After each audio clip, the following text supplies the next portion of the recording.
Dale Jr. wants to move up the Cup, and the driver he wanted to move up the Cup with first. Coming up next.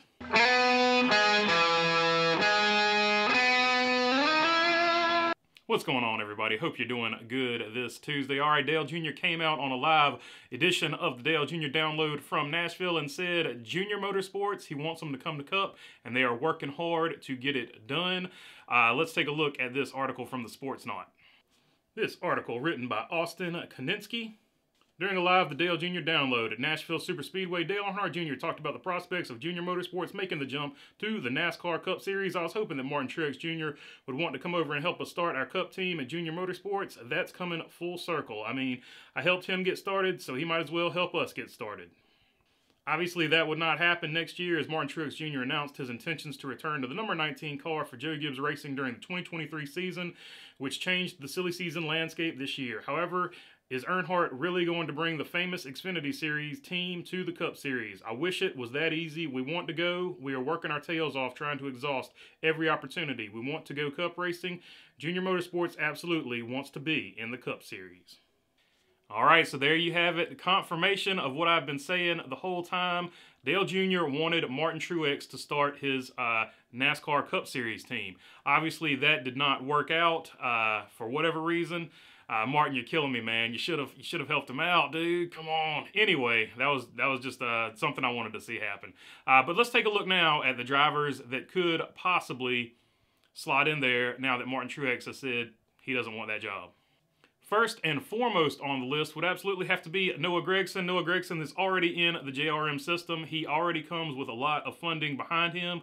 So I think Noah Gragson would be the perfect person to plug in there because he wins Xfinity Series races every season. He is always a contender in the championship, and he has been in the Xfinity Series for quite a few years now, so he has gotten plenty of experience. It is almost time for him to move up. So he would be the perfect person to move into that car, especially because he's a guy you can grow with. So I think he would be the best fit off the top of my head. The next best guy to move up there would have to be Josh Berry. Josh Berry, of course, you would have to secure funding. Obviously, they had a problem securing funding for him for the Xfinity Series season. So securing funding for him for the Cup Series would be just as difficult, if not more difficult. But Josh Berry, same thing. He has a ton of experience in late models. He has done really good ever since he got into the Xfinity Series. He is contending for the championship this year. So I think Josh Berry, even though he only had a half season last year and this is his first full season, he's a slightly older guy than the other guys that I'm going to mention here. So I think he would be another good fit if they could find him the proper funding for the deal. Next on the list would be another guy you would probably have to find some funding for, but I think John Hunter Nemechek would be a good guy to plug in there. So I think he has to be on your radar. Obviously, he ran one full Cup season where he looked really good in his rookie year, but he had some ups and downs. He was sort of streaky. But he has gone back to the Truck Series where he has dominated. So then you know the ability's there. You just would have to find the sponsorship. But I think John Hunter Nemechek would have to be on the table. Staying in the Truck Series, I think Zane Smith would be another guy. If you can wrestle him away from Ford, and of course you'd probably have to find him some sponsorship too. But I think Zane Smith is showing absolutely what he's all about and that he could definitely get the job done. All right, now back to the Xfinity Series. These are two more guys that have funding, and although neither one of them started off their career on fire, they have put in the work and they have gotten better. Let's talk about the first one, Riley Herbst. Riley Herbst comes with a ton of funding.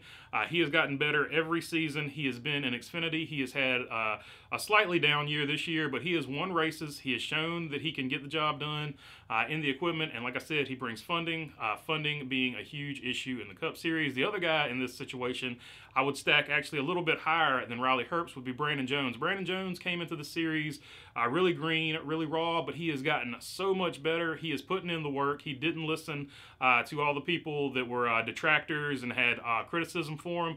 He didn't listen to him. He put his head down, did the work, got better and better, and he is now contending just about every single season for the championship. He is always getting wins, and he brings funding with him. So that is nothing to snub your nose at. Of course, you can say the same thing about Sam Mayer, who is already with JRM. You would have to find funding for him. I think he is a little too young. He needs a little bit more experience. And Justin Allgaier, plenty of experience and brings funding with him. So that would definitely be another option. But I think as far as we've seen on the track, we've seen Josh Berry and Noah Gragson be a little bit better, in my opinion, than Justin Allgaier. And I say that as a massive Justin Allgaier fan. I pull for Justin Allgaier every Saturday that I get a chance to watch these races. So I would be just as happy with Allgaier moving up as anybody else. But I think that's a little bit of a long shot. So that handles the drivers, but where would the charter come from? JTG Doherty just signed Ricky Stenhouse Jr. to a multi-year contract, so I'm thinking that the JTG Doherty charter is sort of off the table. So at this point, it's looking more and more like he would buy into Spire Motorsports, where it would sort of be like Petty GMS. It would be Spire Junior Motorsports or something of that nature. And I think that they would keep Corey LaJoie on the one side. And I think, you know, you would plug in whatever driver you wanted to. I think it will probably be Noah Gragson if it happens. So I think it would be Corey LaJoie and Noah Gragson. Corey LaJoie would be your veteran. Noah Gragson would be the guy you develop and grow with. So I think that would be how it happens. Spire would strengthen its alliance that it already has with Hendrick. They would start getting a bigger alliance, more parts, better pieces, more info, stuff like that. So I think that is the most likely thing that would happen as far as securing a charter would go. All right, pretty crazy news. I didn't know the Truex to Dale Jr. thing was that close to happening. It was just something I really wanted to happen, but I didn't know they actually were talking about it. That is awesome. Too bad it didn't happen, but it is good to see he is trying to move up to Cup. Yeah, and that is all I got for you today. If you made it this far, feel free to subscribe down below. It helps out the channel a lot. It doesn't cost you a thing, and man, I really appreciate it. If you got a comment or question, leave it down in the comment and question section. I try to get to as many of them as I can. And other than that, thanks for your time. Peace.